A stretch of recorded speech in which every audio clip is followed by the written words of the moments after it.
পুঁইয়ের ডান্ডিগুলি আমি এখন কেটে নেব।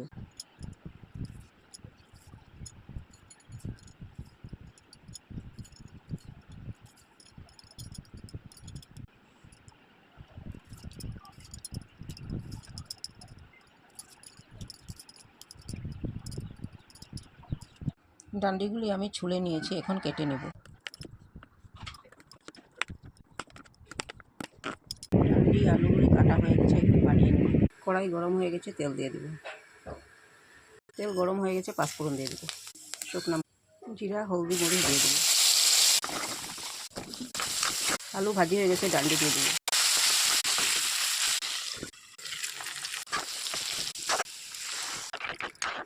স্বাদ মতো লবণ দিয়ে দেব। পেঁয়াজ রসুন দিয়ে সর্ষে বাটা দিয়ে দেব। পুঁইয়ের ডান্ডির চচ্চড়িটা আমার হয়ে গেছে। Thank you.